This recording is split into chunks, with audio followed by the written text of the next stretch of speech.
Olá meus amigos, muito bom dia, Dr. Wagner Pedro, gravando mais um vídeo para o nosso canal. E como de costume, se você não é inscrito, se inscreve aqui embaixo, aciona o sino para receber notificações de novos vídeos, deixa já o seu like, deixa também os seus comentários e nos ajude a compartilhar. Assim você fortalece a nossa amizade e ajuda o nosso trabalho.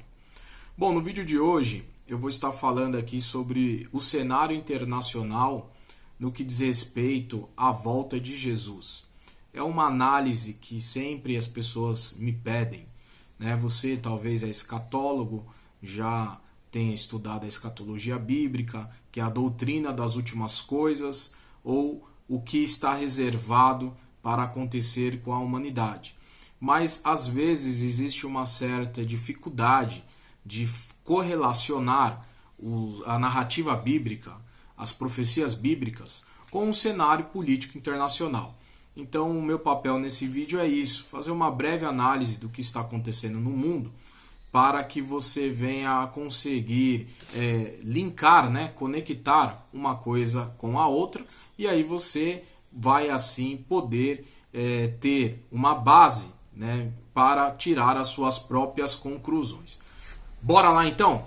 Então a primeira coisa que eu queria falar sobre este assunto é sobre uma coisa que é chamada de Agenda 2030. Tem gente que não sabe o que é isso. O que é a Agenda de 2030? Bom, você pode facilmente achar aí um conceito no Google, mas eu peguei um aqui bem resumidamente para te falar. A Agenda 2030 é um guia para a comunidade internacional e um plano de ação para colocar o mundo em um caminho mais sustentável e resiliente até 2030. O plano indica 17 objetivos de desenvolvimento sustentável e 169 metas para erradicar a pobreza e promover vida digna para todos dentro dos limites do planeta. Então existe uma pauta, na internet você vai ouvir uma expressão de alguns youtubers, falando assim, os senhores do mundo. Existe uma pauta. O que nós entendemos analisando pelo contexto da teologia? O mundo ele está convergindo, ele está vindo ao encontro de que no futuro, e aí eu não sei te precisar a médio ou longo prazo, mas que haverá uma nova ordem mundial. Isso você vai observar, inclusive, retratados em livros e em filmes de Hollywood. Então, do meu ponto de vista, eu acredito, assim como a Bíblia vai nos sugerir e vai nos dar o indicativo, que haverá um único governo mundial. É uma tendência. Então, essa é a primeira colocação que eu quero fazer nesse vídeo. Uma segunda colocação que eu quero fazer nesse vídeo é acerca de que, pelo menos do ponto de vista da escatologia pentecostal, você vai ter ali a ideia de que em algum momento vai ter que ter uma pacificação entre judeus e árabes. E aí você, analisando friamente o contexto internacional, isso parece muito distante, parece muito improvável de acontecer. Porém, eu queria citar aqui como exemplo, por exemplo, aqui um homem chamado Jared Kushner. Quem é Jared Kushner? Ele é um empresário, investidor do ramo imobiliário e foi figura proeminente na política dos Estados Unidos. Ele é mais conhecido por ser genro e ex-assessor sênior do ex-presidente dos Estados Unidos, Donald Trump. Kushner é casado com Ivanka Trump, filha mais velha de Trump.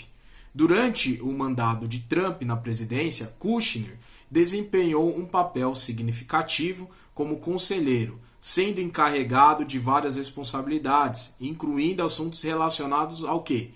Oriente Médio, relações exteriores, reforma do governo e negócios imobiliários, entre outros. Sua influência política e suas ações como conselheiro de Trump foram frequentemente objeto de controvérsia e escrutínio.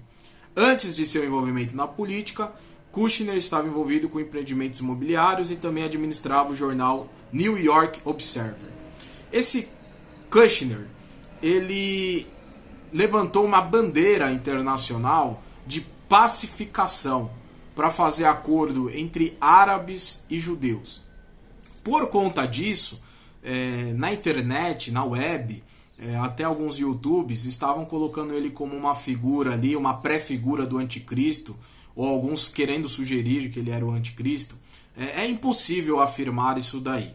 Porém, o que eu quero chamar a tua atenção nesse vídeo, já começa, ainda de maneira muito modesta, mas já se começa nos Estados Unidos uma ideia, né, de se colocar ali como um arbitrário, ou seja, o que vem a ser um árbitro, né, vem de arbitragem ali, alguém que vai intermediar as negociações, alguém que vai tentar conciliar as negociações entre Israel e árabes. Já se nasce aqui essa ideia, e eu queria te chamar a atenção para isso. Então isso vai tomar conta, eu acredito, do cenário internacional, essa ideia de pacificação, de se fazer um acordo de paz entre árabes e judeus. Ah, mas isso daí já vem de longa data, sempre houve isso.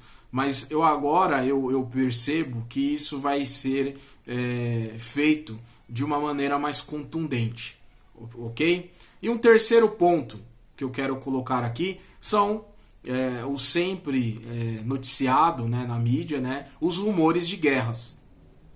A gente observa que pode haver, por exemplo, uma escalada do conflito nessas tensões entre Rússia e Ucrânia, que não acabou, né? Bem como você observa movimentações políticas e econômicas, aproximações, né, entre Rússia e China, né? Pode levar isso daí a uma escalada no conflito na região.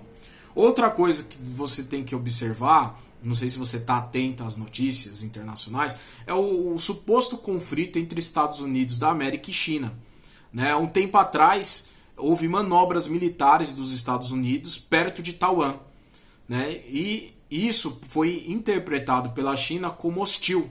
Isso pode aumentar, então, tensões nas relações entre Estados Unidos e China, potencialmente levando até um conflito bélico, um confronto militar, né? E tivemos também o conflito Israel e Hamas, né, o atentado terrorista do Hamas a Israel, e a resposta israelense na faixa de Gaza, uma resposta contundente, né, uma resposta firme, né, que resultou em hostilidades na região do Oriente Médio e críticas pela imprensa, principalmente uma imprensa que tem uma ideologia de esquerda, né? É só observar, né, o posicionamento do atual presidente da República Federativa do Brasil, né?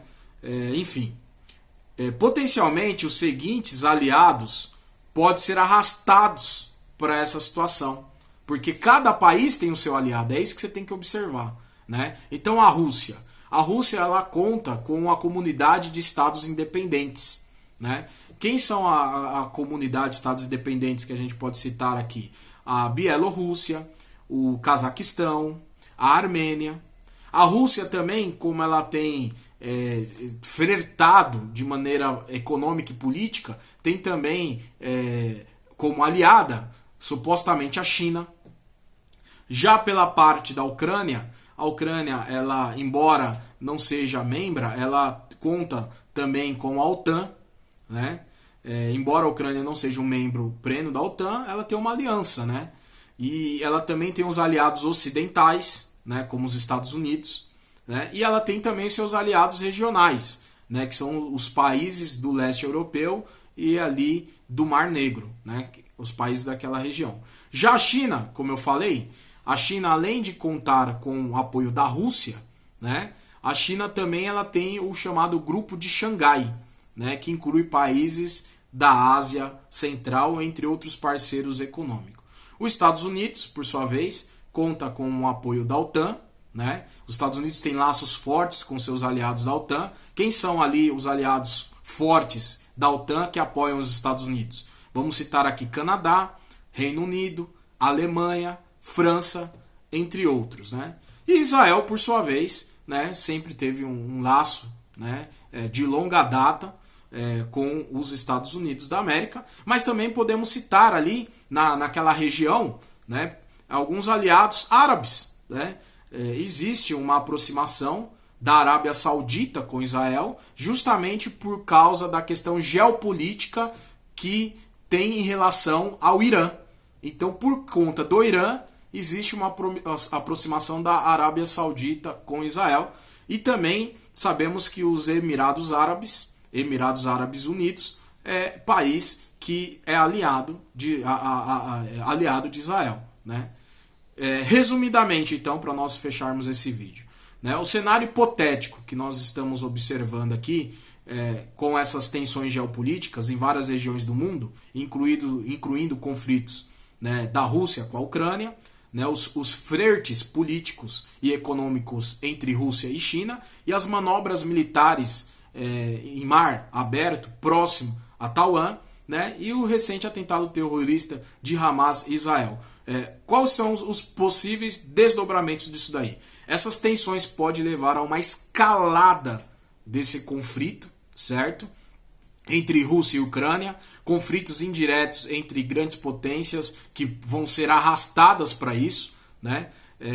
O aumento das tensões no mar do sul da China e o agravamento dos conflitos do Oriente Médio com Israel. E quais são as consequências que podem acontecer? As consequências de uma escalada dos conflitos incluem danos econômicos mundiais, certo? Deslocamento em massa de pessoas, principalmente militares, né? E danos à infraestrutura e aumento de sofrimento, né? Fome e etc.